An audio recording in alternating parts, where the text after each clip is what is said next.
Welcome to Millennial Spectrum. This week, or this most recent episode, we were diving into a lot of topics, kind of going all over the place. And quite frankly, it's like we were trying to go through our opinions and stuff without just going deep dives into everything, just kind of doing Yeah, like a glaze over like you would in a conversation. So, like really just scratching the surface. To start out with aliens and interdimensional travel. we started off hot, right? Got right into it because there's been so much being pushed to the feeds and so much conversation. We get into the conversation about like, is it because we're experiencing more of this, or are we experiencing more of it because we're essentially ready for it, or is there something happening on like a subatomic level, like you see within physics experiments, to where we're bringing these things into our awareness, like they're phasing into visible light, and so maybe we're interacting with it more because of that. So we're in that kind of headspace now. And then we go into time as a non-linear concept. So the idea is if you can conceptualize removing time and the idea of traveling linearly through time, and time as a restraint, then everything is happening in the now, like the Eckhart Tolle type stuff. You're living in the now, but literally everything that ever was, ever existed, is all in that moment. Time's like our GPS system. And then humans as potential time travelers. Like, in essence, if you believe that there's the ability to travel intergalactically, or between from one planet billions of light years away or hundreds of millions of light years away to our planet, then at the same time you have to believe that either multi-dimensional travel or instant time travel is possible. And if that is the case, then once you have time travel possible, it highly likely possible, or it is, that some offshoot of human species is involved in that, whether it's us a million years from now or 20 years from now.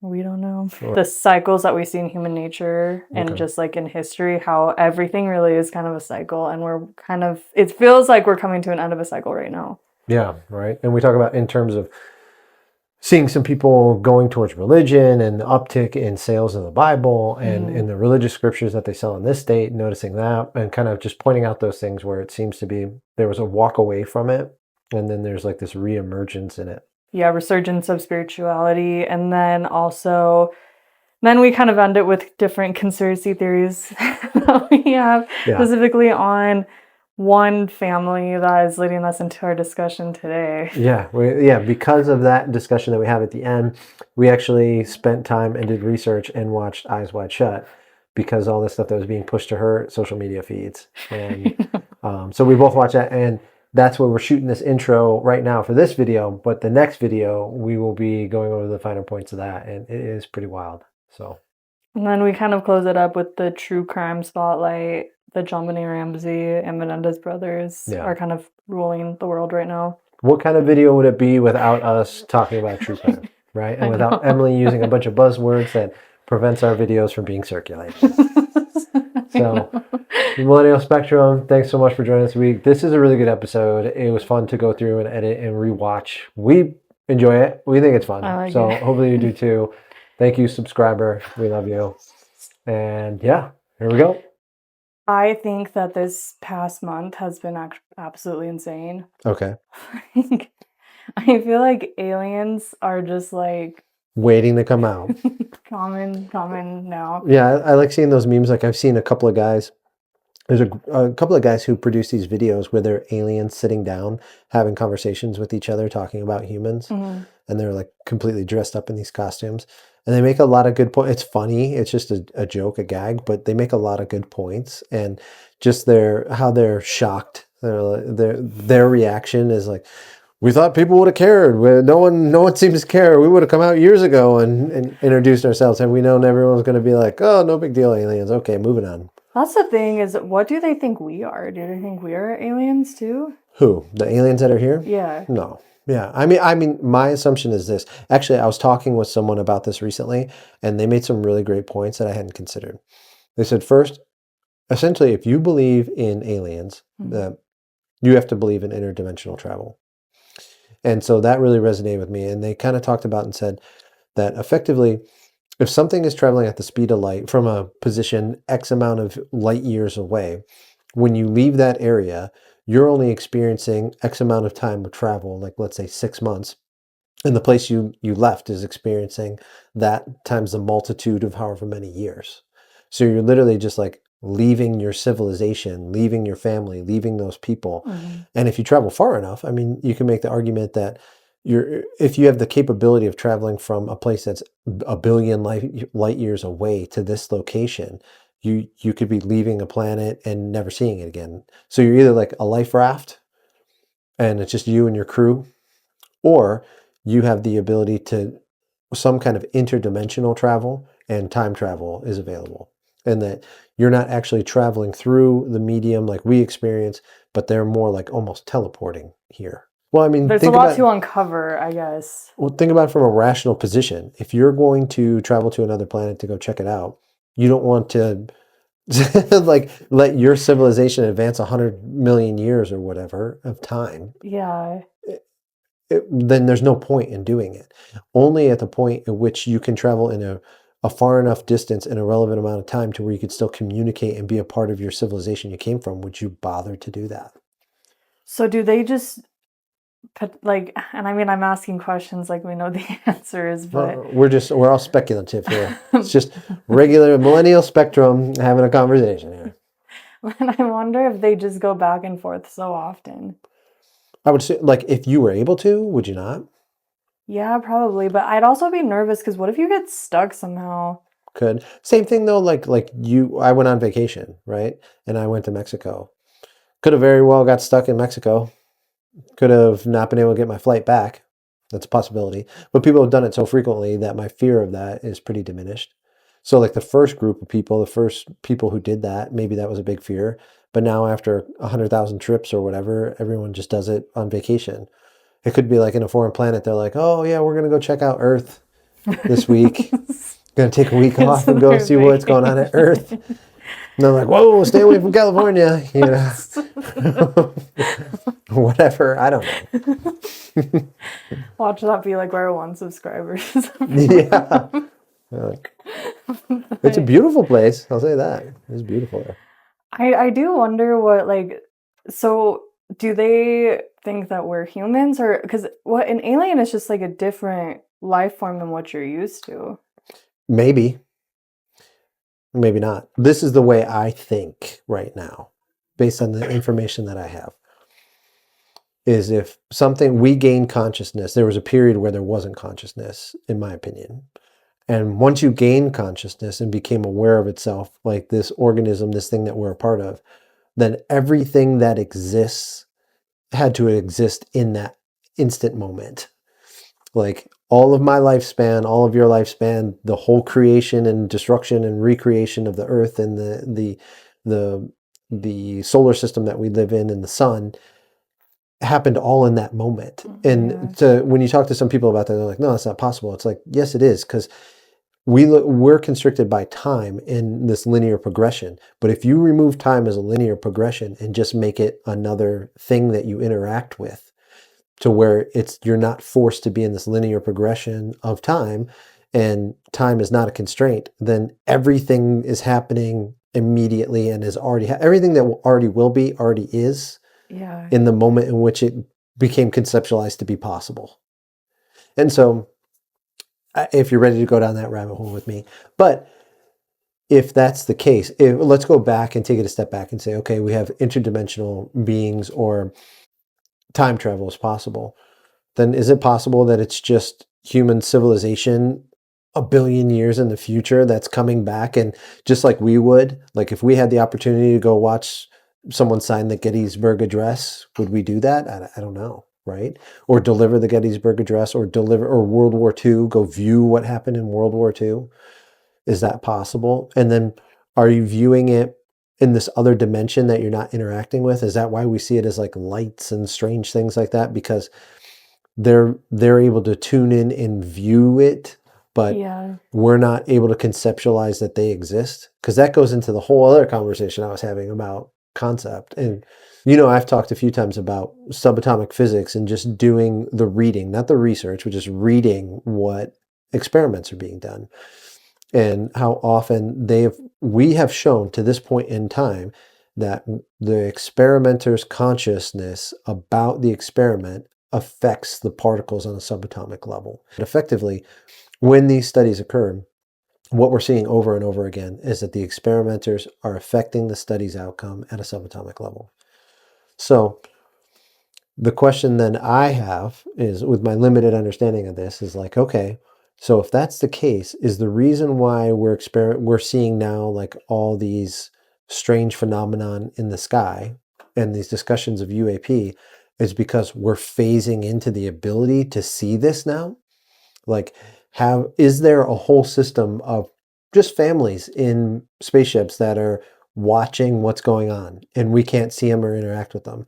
But as we become more aware of the fact that they potentially exist, is it exposed? Are we tuning into their existence and frequency like a radio station? We're at 91.2, but if we go to 91.23, all of a sudden we could see a bunch of UFO ships? I don't know. They could potentially just be around us all the time and we just have no idea. Well, then it starts going to the questions of like that eerie feeling you get that is someone watching you and you turn around and there's nothing there. Or when people see ghosts and shadows in areas. Is that literally just someone on vacation? It's just checking out an area, and for whatever reason, you're slightly tuned into that dimension, and so you're viewing that or getting a glimpse of them or parts of them, just like those subatomic particles phasing into visible light spectrum for the experimenters. So is that possible? I mean, I think so. Could be. I think 10 years ago I would have said no, but I think more and more recently I would say yes. Yeah, it seems to be like that's where we're heading, is as our consciousness of the fact and acceptance seems to keep elevating and people are willing to have these conversations, all of a sudden there's more conversations to be had because more stuff keeps happening. Well, people are having these conversations with AI. Mm-hmm. And AI is responding saying, yeah, it's probably, it could be a possibility. Yeah.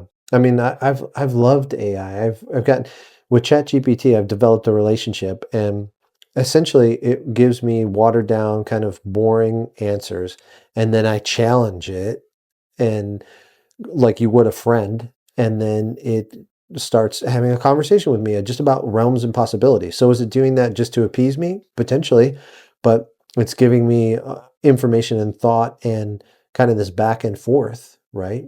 And allowing me to have a soundboard, someone to bounce these ideas off of and talk about some of these concepts, and then giving me the information to help me continue to pursue that line of thought. I think that's what it is kind of doing, is at least giving you the creativity to maybe understand it a little bit more, or different ideas a little bit more. Yeah. It is interesting to see how many people are talking about UFOs and aliens with AI, not even just you, but like on Twitter and TikTok and stuff. Yeah, it seems to be exploding. What started initially for me was the conversation about the fifth, right? Being this prediction of an intergalactic or some kind of battle going on. And it was put together by this predictive language software that was scouring the internet and has been used since the 90s and obviously modified throughout time to make determinations or predictions based on like what people are talking about at the internet, on the internet, and using that information. And so I was wondering if it was effectively like a mosaic, right? When you look at a mosaic and you're so zoomed in, you just see a couple of photos seem totally unrelated. But then when you step back, you see it's a giant 1,000 photos, but they all make a photo of one person's face. And so I started to wonder if like this idea of a collective unconscious or subconscious of us and the postings and the information that we're talking about, if there's a way in which our subconscious then is, or unconscious, is leaking into our daily life discussions, like the things that we talk about, the papers that we write, the videos that we shoot. Is that what the software is potentially looking at? Is it able to step back and see the mosaic of the person's face that's being built from all these individual pictures? I'm starting to wonder too if it kind of directs us to certain outcomes that it wants us to have. Well, is it directing us or are we directing us? Because I think we're directing us, right? I think like when you're ready to start making changes and you do things, you start to change your habits and your conversations and the people you're around and the way you respond to things because you want to make a change for yourself, right? Yeah. So do we do that as a society, as a culture, as a species? I think so. And so is this our way of doing that? Potentially. Maybe. And so then it's like, okay, did we release AI in this manner to help facilitate that next step? Probably.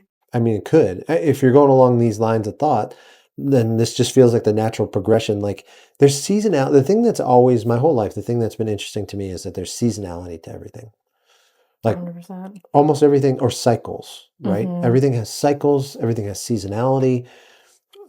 We've studied as much as we understand about the planet. We've seen that there's been periods where it's covered in ice and periods where it's warm and periods where there was megafauna and giant predators apparently and dinosaurs, and then times where there was less or just small like single-celled organisms. And so it's like with that understanding then, why is it so hard for us to try and conceptualize that potentially we're in a cycle? There's big macro cycles and then there's microcycles, and are we living through these cycles? This is how we progress.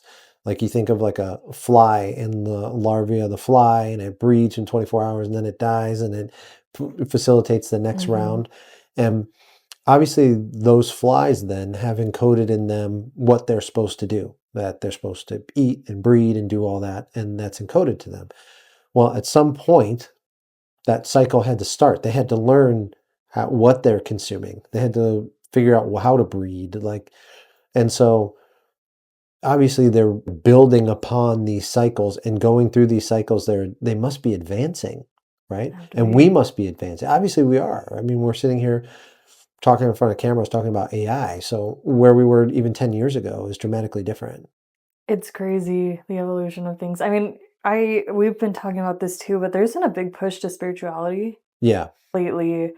And that's a cycle, I think, too, where there was like a strong Christianity, I guess, in the nation, and then kind of dipped down, and then you're starting to see it. Like, I have seen so many celebrities come forward. Like, the latest one I saw was Gwen Stefani come forward about like her Christianity background, and I was just like, 5 years ago was not like that. Right. It's really coming back full force. Well, I know, like I was joking with you. I said like one of the best gigs to have now is a Bible salesman.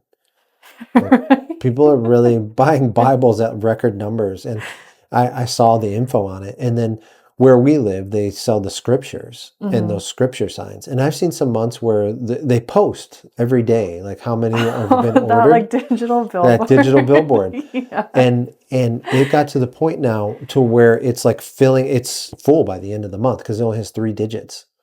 And it's like getting to the point to where it's in the 900s every month.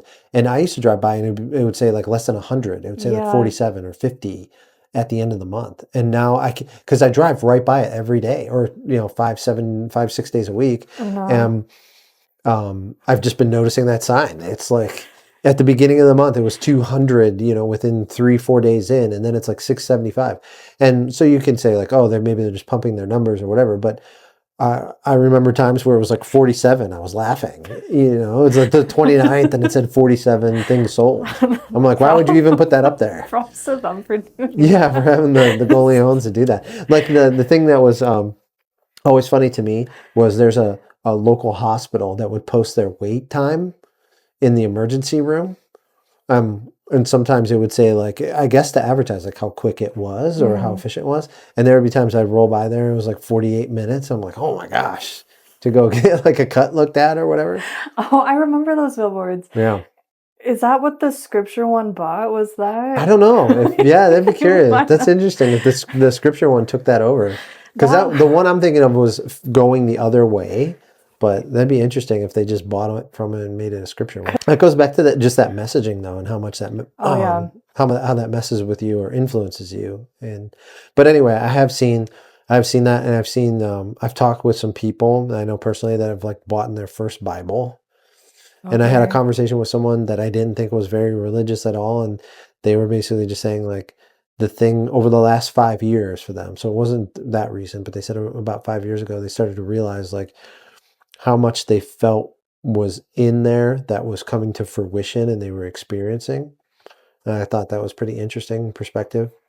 So yeah, I think we're about to see an even bigger cycle here soon. Well, we know that throughout history we go through these periods where it's like you become oppressed. It's just like, I think of it like a pressure. You become oppressed and people align with something in some kind of stigma or whatever, dogmatic type view. They do that to preserve and protect, right? And then the group that was being pushed down by that has to let go, right? And has to get out and spread their wings. And then they spread their wings and maybe they fly a little too close to the sun and they go, oh, maybe there is some lessons in here. And then they come back and then we get everyone to come back again. So again, going back to the cycles, I think that maybe we're experiencing a cycle like that where someone like myself who was never attended like any kind of religion or place, synagogue or church regularly. I mean, if someone invited me out to go do something, I would go check it out, especially around the holidays. I think I've maybe been to like 3 or 4 like events either at Easter time or a Christmas thing, but that's about it. Obviously then weddings, you know. Oh yeah, that's true. So if it weren't for weddings, I probably never would have been in a church really, but yeah.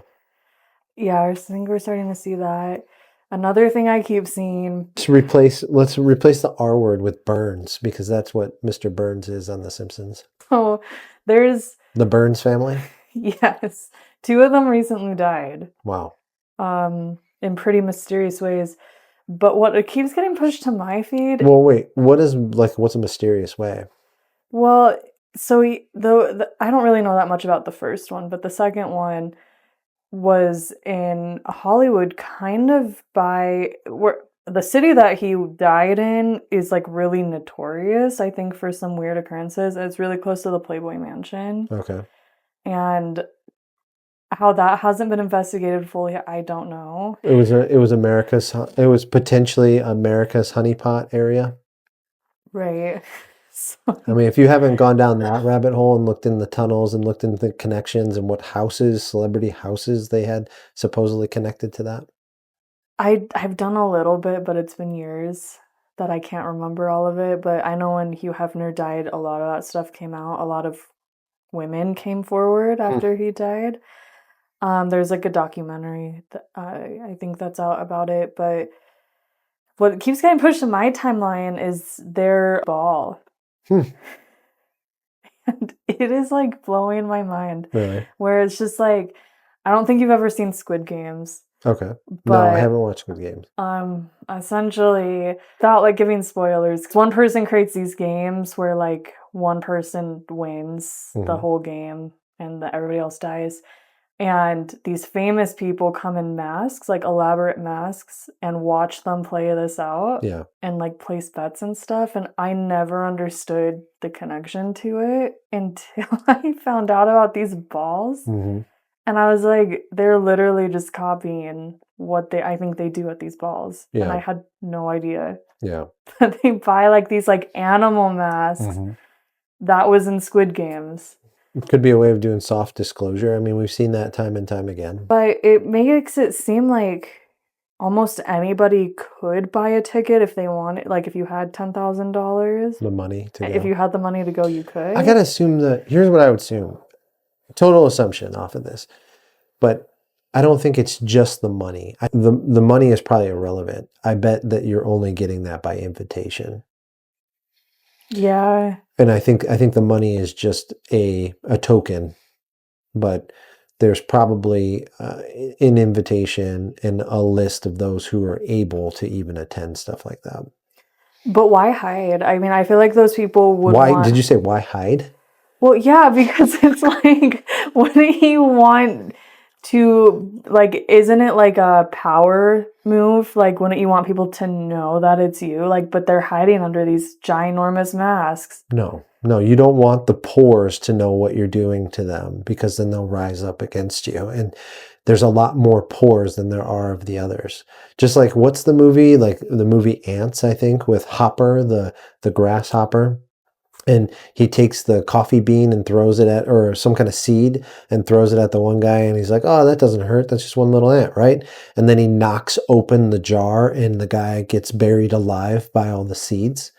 And he's illustrating the point that when the ants, in the movie The Ants, when the ants figure out that they have the vast numbers and the superior majority, the game is over for the grasshoppers. Right? The grasshoppers may have the control in small sects, but as soon as the ants realize that they have the vast numbers and can take away everything the grasshoppers have, as when that fear control goes away, all of that becomes irrelevant. I guess I just thought it was. I guess I don't really know what they do with these balls, because I guess I just thought they were all just talking with each other. I don't know what's actually going on. You've seen, I mean, one thing we can talk about is Stanley Kubrick's movie, right? You've seen Eyes Wide Shut. Oh my gosh. I was just listening to a podcast about that movie. Yeah. So you should watch that again. And there was a whole nother an hour and a half that was made that was cut. Oh, okay. Yeah. So there's 2 versions of that movie. Is it easy to see the second one? No. I was going to say, I don't think so. And then, unfortunately, Mr. Kubrick passed away of a heart attack shortly thereafter. And there's a lot of rumor and conspiracy that revolved around the making of that film and the amount of the director's cut that was cut out of that film. But even if you watch a film as is, and you talked earlier about the Mr. Burns guy, there's Mr. Burns is in that. He's so the real one? No. The character, the individual is supposed to be portrayed in that movie. Okay. I was like, I wonder if any of us have actually seen the real one. Yeah. So yeah. They have a public persona for sure. It looks just like him. Okay. Go look at a picture of Mr. Burns and look at that individual, and it's like they did a cartoon character of him. Wow. Yeah. And what's even wild is he looked more like him as he got older. So they illustrated something. And The Simpsons is wild, man. We could do a whole episode about their birthday. There's so much in The Simpsons. So supposedly, if I remember this correctly, I watched a breakdown of someone else, but when his wife is introduced to that older gentleman in the first party, and they have this interaction, and then nothing really happens with it again. So watch the movie. We'll watch the movie and we'll talk about it. Okay. But the wife gets introduced to this older gentleman, and he makes a small part in it. And it's almost odd. Like they just move on from it and don't explain it anymore. I guess in the director's cut, that's a significant part of the story in the movie. Have you seen both parts? No, that's what I'm saying. No, this is all rumored off of what people who have bits and pieces and who've been willing to share what they know. That's really suspicious that they have a second part they're unwilling to put out. I mean, why hide? Yeah, it's if I remember correctly, it's somewhere of an hour and a half of the movie. There was like a whole nother ceremony and ritual that was cut out. That was like an absolute no-go. And even the one they did, you've got to watch the movie again. The one they did with the mass, where they wore the mask and then they did the chant and had the people like pair off randomly with people. Okay, now that I know more about the ball, I think it's going to make a lot more sense. I watch it again. Right. And they're all wearing the mask and they do the thing and they're having their big swinger hangout club groupie thing. And that was also a huge point of contention that I guess Stanley Kubrick fought heavily to keep in the movie. They didn't even want that in there. So this director, did he have ties into the family? Stanley Kubrick is also the one that gets mentioned in the moon landing stuff. He did stuff on JFK. I mean, look at the stuff that Stanley Kubrick produced. I don't have all the details in front of me. Yeah. Let's make a homework assignment. You out there and us, and we'll watch the movie. Okay. Yeah. And now that you have these things about what's going on with the diddler, what you've seen about the balls, what you know what rumors that have been out there potentially about upper echelon and the elite and Hollywood, and then go watch that movie again. And it'll resonate something. Instead of it just being this fantasy odd movie, it'll feel as if it's a disclosure, like a soft disclosure movie. Who knows about anything anymore? But I don't even know how that got pushed to me, but it's been getting pushed to me a lot. Really? I I kind of knew a little bit about it, but I never have searched that or anything. Then all of a sudden it's just been like in my face. Or like looking into the person who recently died from the family. Yeah, with that being such a famous, well, not even a famous individual. That's the thing. Is there not, a lot of these names are kind of household names, but then they're really not. And then when you look into the wealth and power and the investment firms that they're involved with, and it's just, it looks as if they have like significant control throughout the entire world. And yeah. Do we know how they got it? It depends on which conspiracy theory you listen to, right? I mean, so here's some interesting ones that I was thinking about. The like different, like I talked about cycles, and there's rise and falls of these empires, and then you look at the fall of these empires, and they're like, oh yeah, everything fell apart, and everyone just packed up and went home. It's like, really? Whenever does that happen? Whenever does that happen? No, right? I mean, you even look at a dynasty like the New England Patriots. It's like all those figureheads went on and did other things and got involved in other stuff and had success in other areas and continued on because that's what they were used to. So you mean to tell me an empire that was taking everything over as it fell, everyone just said, oh, party's over and we're going to go live in squalor? I don't think so. No. I think they maybe rebranded or reinvented themselves and realized, hey, the way in which we were pursuing this wasn't successful. Here's another way to do it. That's what I'm wondering too, is like, did they rebrand, and is that even their real name? Yeah, right. Did an empire fall and become the international banking system? Did an empire fall and become a large religious epicenter city that controls all kinds of technology or human history artifacts that I have no idea why they have the right to that no one else does? Right? How do all these artifacts from all these places all over the world end up in museums and under lock and key of different countries? Like, is that not stolen property and history of those areas? How do they have access to that? How do they have access? How do they maintain it? What's the justification for maintaining that? Why do you have Egyptian artifacts in different areas? Why do you have artifacts here in the United States that are buried under lock and key? What right do we have to that? How do we have that right? That's so true. I've never thought about that before. Yeah. And why do we not have access to view it? As a citizen of the planet, a person who lives on this planet, why is it not just out to view? Why are ancient texts locked in areas and for preservation? Why aren't they uploaded digitally right now? Why don't you have AI technology take every single piece of ancient text around the world and have it uploaded into massive servers that's available to everyone? Well, if we're going down that route too, it's like, how come we don't have all the information about like the JFK files? Yeah, I mean, what's the president? You want to look at it's wild to look at the structure of the United States of America and how the government is the federal government is supposed to relate to the state government, to your local government. Nowhere in there does it say, unless we decide otherwise, right? And then we can take away all the rights and we can take away all the, it's like, how do you have possession of that? Because you're supposed to be a representative of this collective. And if the collective then requests it, why do they not have access to it?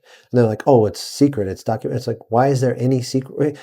Like, in one hand, I understand I believe in the idea of there being secrets like military secrets or functional secrets and stuff like that. And then on the other hand, I'm like, why? I mean, like, especially Area 51. I mean, I think that that's probably the lowest of the low-hanging fruit of secrets. The fact that we're talking about it makes me think that it's not even that relevant at all. Because we know somewhat about it. Yeah, because you know something about it. We know in Skunk Works, we know that there were people who were working on, the SR-71 Blackbird in the 1940s. We had a supersonic jet in the 1940s. Go back and look at your history book on what people were flying in the 1940s. And we had a Mach whatever jet that we had built and had it operating in it was like 1948 or something. We know that now. Well, I didn't know, and I have lived here, is that there's a place in Provo. Yeah, right. So that must be even higher classified. Or the fact that you now know about it means that they've moved on from it. They moved on to the next thing. Yeah, maybe 25 years ago it was super relevant and now it's not. And that's why you know about it. That's why when people talk about like underground tunnels and this kind of stuff, I believe it. Well, I told you. So I'm going to share an experience I had. I ran into an individual through a service type deal. And we were just casually talking about life, just about things and about life. Mm-hmm. And this individual went into a story talking about their sibling retiring from a division of service here in the United States. And their job was to liberate children from tunnels. And like I'd heard these kind of conspiracies and heard this kind of stuff online, but the guy was telling me like, casual conversation, not like, hey, oh, you want to talk conspiracy? We were talking about like family stuff and blah, blah, blah. And he went into my siblings retiring. It was just too much for this individual, what they experienced. He got into the Maui stuff and talked about that there was a large collective of kids involved there, that the individual, his sibling, was involved in rescuing, and that he had been doing that for some time in the service here in the U.S. I'm trying to be super careful on what I'm saying. I was like, that actually was like really impressive while you went through that.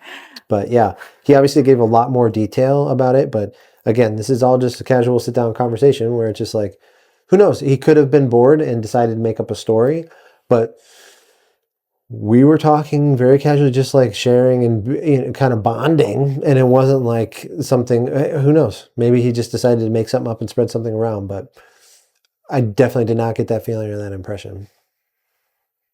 And just like a slight diversion, I swear you're a magnet for these people. They just know. Yeah. It goes back to the idea of, I don't know, like maybe being open, or like what we talked about, when you're ready for stuff, it seems to gravitate towards you, like the idea of the law of attraction. As I've gotten older, I've realized more and more people come into your life at the exact moment that you need them to. I fully believe that. When you're ready for it. When you're ready for it. And it's just like, looking back at just like the people that have been introduced in my life, they were there for a specific reason at that time. And I think if we had met any earlier or even any later, I don't think it would have been as impactful. Sure. Which is interesting because it goes back to that point where it's just like, how does that happen? Timing is everything. So that's why you just kind of have to trust the process. But it's really hard to be patient in life. I don't know, especially for me, because I'm someone who dives into that stuff. Well, I think some of the stuff I've learned the most by getting sucked into those things is how they can suck you in and warp your reality and warp your expectations to where you start looking for more of it, right? And so then I became more and more not standoffish to it, but more aware that this is a fun story. It's like reading a book. Like the conversation with that guy that I talked about. I look at it as reading a book. Like, oh, I heard this interesting story, right? And that's really interesting. And not to where I'm like, oh, this is factual, I got to spread the word and get everyone rallied behind it. Yeah. But it's just another thing, another book I put on the shelf of my bookcase of my life experience and the stories that I have in me. So I know. See, and it's just like, there's just like so much. So there's going to have to be like a part 2, but because there's just a lot that just keeps coming into my mind. But we were talking earlier just about how long we were like just being patient and stuff, just how long it takes for conspiracy theories to actually come to fruition. So are these people actually crazy and they're just wild theories? Like, or they're just ahead of their time. They're just ahead of their time. Look what happens often with technology, right? You talk about cell phones, you talk about internet, you talk about computers, you talk about flight, you talk about an automobile, combustion engine, all this stuff. All of it, at one point or another, the person who discussed it was a crackpot. Mm-hmm. That's the thing. And now it's literally everybody's, not everybody, but like a lot of people are talking about how like the United States could absorb Canada and Mexico. And it's just like, I guess this has been a thing for a while, or talked about for a while. So she'll bring this stuff up to me, and I'm just like, yeah, I know. I was reading about that 10 years ago, where they the information that was out there that people were discussing was the redistricting of countries around the world and who was effectively going to control it, and this disillusion or dissolvement of the current groups and then the new groups and what it was going to look like. And it very much sounds like the reason why I put stock in it, because it very much played out like corporate acquisition and transferring of and it just, these cycle things. Like, I just don't believe the Roman Empire just fell and everyone just packed up and went home and said, oh, good effort, guys. Or the English Empire fell, or the United States Empire is just going to fall. I believe it'll rebrand and redistrict and make adjustments. But once you've amassed that much technology, that much wealth, those many people, like, even you can argue, a hot button topic is always with the Germans and in that party that rose to power there, right? Everyone always wants to call everyone that word. Well, there's a lot of validity, in my opinion, to when people talk about when that party fell apart and everyone who's influenced by that party. If you look at history, the biggest, brightest minds from that group went all over the place and developed things here in the US and developed things in other countries. And do you think they just like threw away their party favors and gave up on those ideals? I don't think so. I think they found a way to adapt to the new situation, but still keep a lot of those ideals that they had. Because if we adopt both of those, like Mexico and Canada, they instantly become citizens, right? They would have to. Yeah, imagine our elections then, huh? That's kind of what I was thinking. I don't know. That all started with the 51st state comment from the Orange Man in relation to his rebuttal, supposedly, to the current president up there. But there's a lot of wild videos that were going out before then, as far as the downing of that individual's plane being heralded and taxied here in the U.S. During a visit. I think it was like 5 or 6 years ago, if I remember correctly. And then the videos that are circulating most recently of the visit and being escorted by individuals that have marshal's badges. So it's like, they weren't Secret Service, they were marshals. Why were U.S. federal marshals escorting that guy through areas? Maybe that's a standard practice, and the Secret Service, volunteers extra people, and they just pull marshals in. But that caused a lot of conversation too. It is just, this month in particular, a lot of stuff has been coming out. Right. Just like, I don't think it's stopping. Yeah. I think that we're gearing up to something. I think January might be wild. Yeah. I don't know. We'll see. We'll put our predictions in right now. It's like, do I think everything's going to be smooth? No. Do I think there's a reason why? So currently, as we're sitting here today, we know that the current president had pardoned his son, right? Yes. For a 10-year period that goes back to 2014, which made a lot of people scratch their heads because that individual was involved in a particular country and particular business ventures that resulted in major impacts that changed the world. And a lot of people refer to 2020 and 2021. Whether that was actually related whatsoever, who knows? But that's odd. And so it brings a lot of people's attention to that time period, right? 2014, January, starting there, moving forward. And then now the conversations are being floated about pre-pardoning for people who have been charged with no crimes that I'm aware of blanket pardons for multiple individuals who are hot button people that people have demanded that they be looked into. So how are you, they're already floating this idea. So we'll see what happens, but there's a multitude of people that are being proposed to be pre-pardoned on the departure from the current president, to avoid them being unjustly persecuted when this other person takes office. It's like, if there's no there, yeah, this shouldn't be an issue.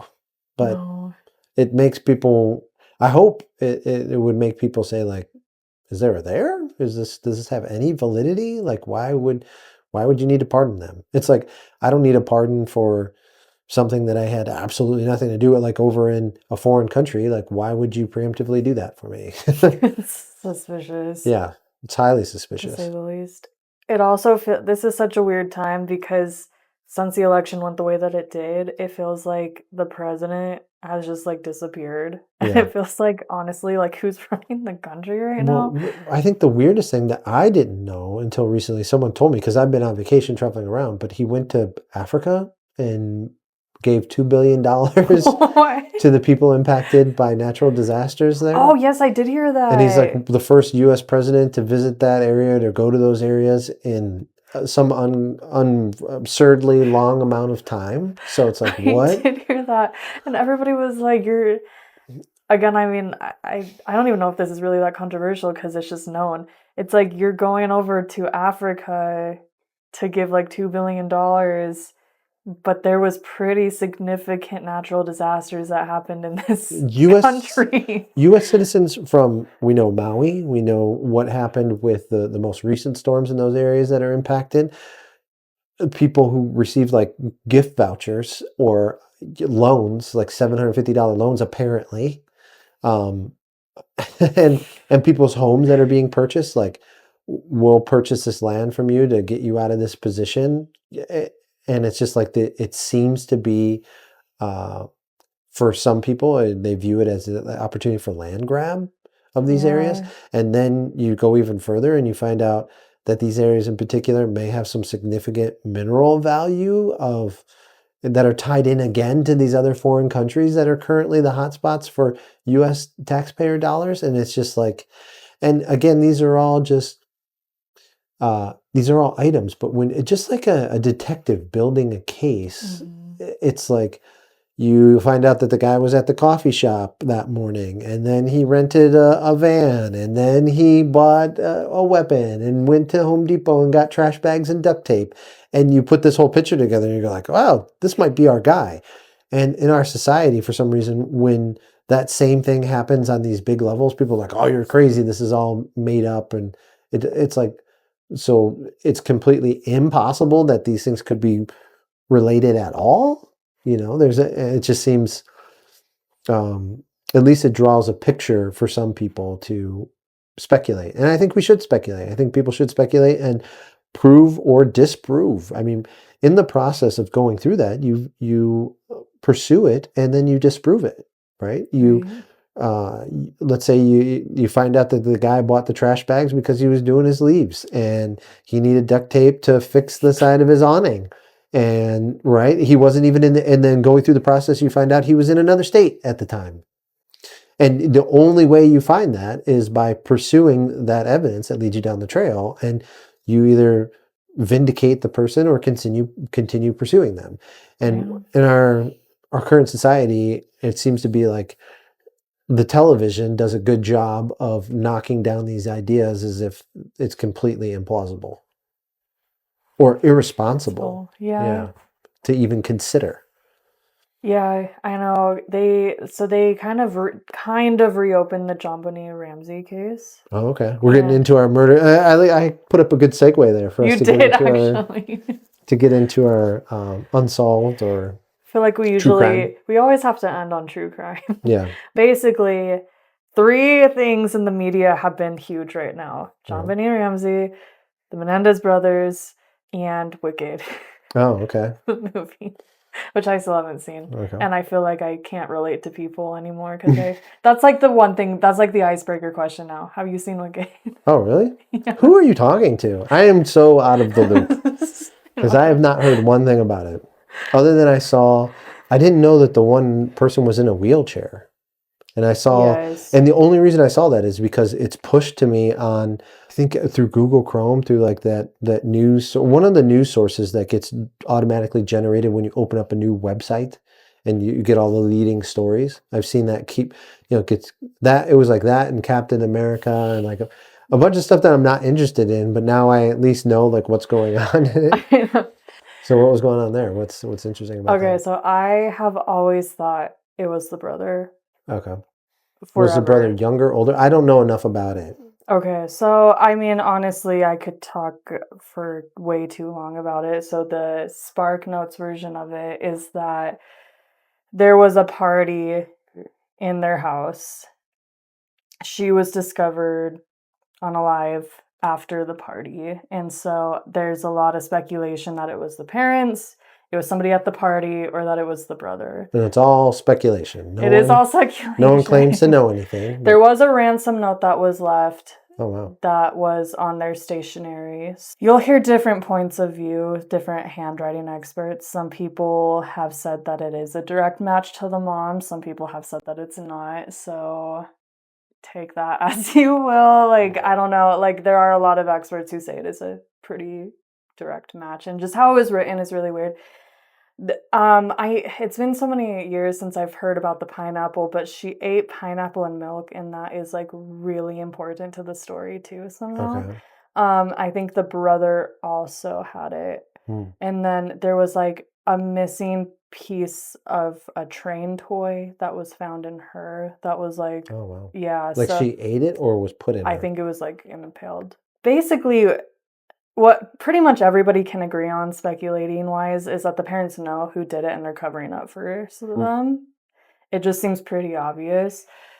I always thought it was the brother because that is quite honestly the only person I could think a parent would cover for is their own kid. I can't imagine they would cover for a friend at the party. Speculation in what you've heard is, or what you've read, people are speculating about those things, but we have no idea. We have no idea. The mom is unalive now. If she knows anything, we're not going to hear it from her, but basically, get out your Ouija board.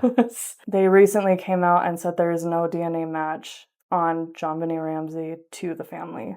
So they pretty much in this Netflix documentary just ruled out that it was anybody in the family. Oh wow. Yeah. Now the police did probably one of the worst jobs ever and let the crime scene be totally compromised. So a lot of people's DNA is on her. We'll never know because of how bad they compromised that crime scene. I don't think, unless if somebody comes forward and actually says it was me, but there is no DNA match to the family. And then the Menendez brothers were going to stand trial. It got moved for some reason. I saw that got changed to January 20th. Okay. But their aunts have come forward and are calling for their release. Their aunts? Yeah, so like their mom's sisters, I think, are saying that they should be released. Well, they've served, what, 30 years? Yeah. So it's time. So we'll see, January 20th. I really thought the president was going to pardon them. Speaking of pardons. Really? I really did. Oh. I really did. I think I don't know why I thought that, but I just had a feeling that they were going to.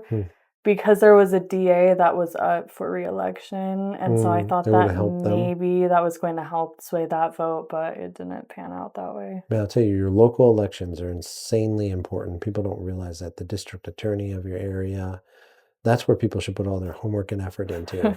Versus the actual president, yeah, because they're, So that's kind of it in true crime land. Okay, cool. Well, to leave on that, such a good note. Until next time.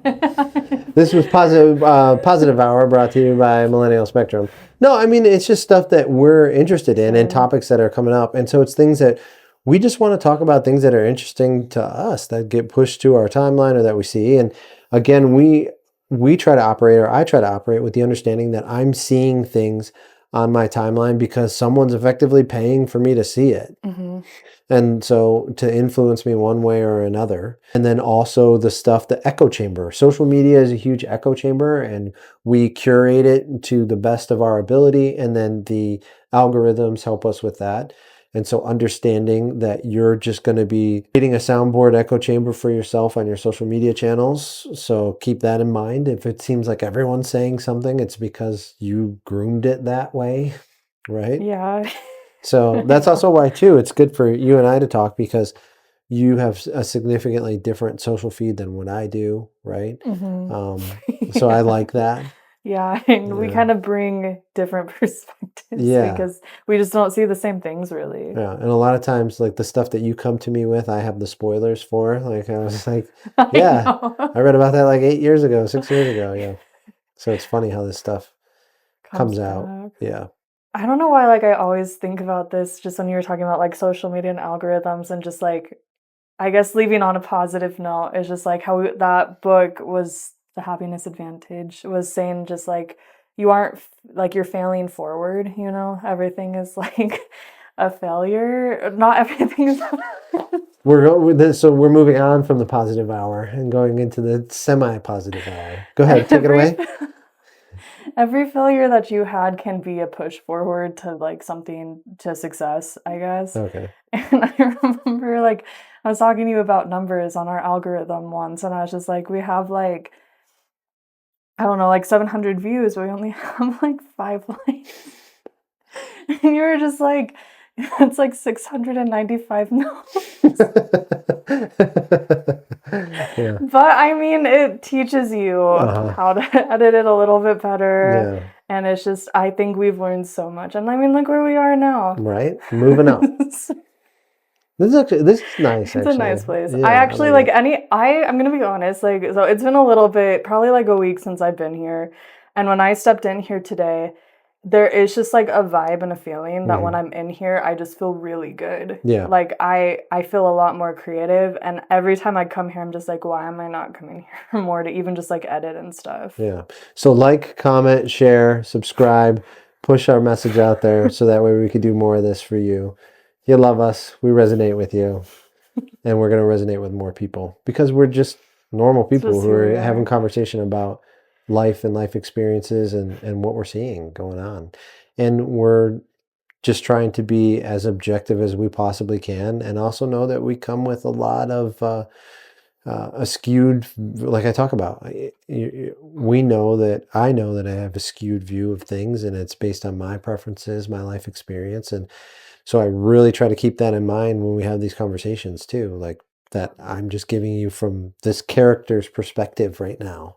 All right. Thanks for the support. We look forward to another one here shortly. Yeah. And the way things are going, though, I'm sure we'll have a ton more to talk about. Honestly. like we kind of held back on all the stuff. We did. I was like, that's why I was saying there's going to be part 2 and part 3 because there's just too much. Yeah. Yeah. Especially even just UFO stuff alone. But I know. All right, we're Millennial Spectrum. Thanks so much for joining us. Look forward to more talks and more conversations in the future. And yeah, thanks.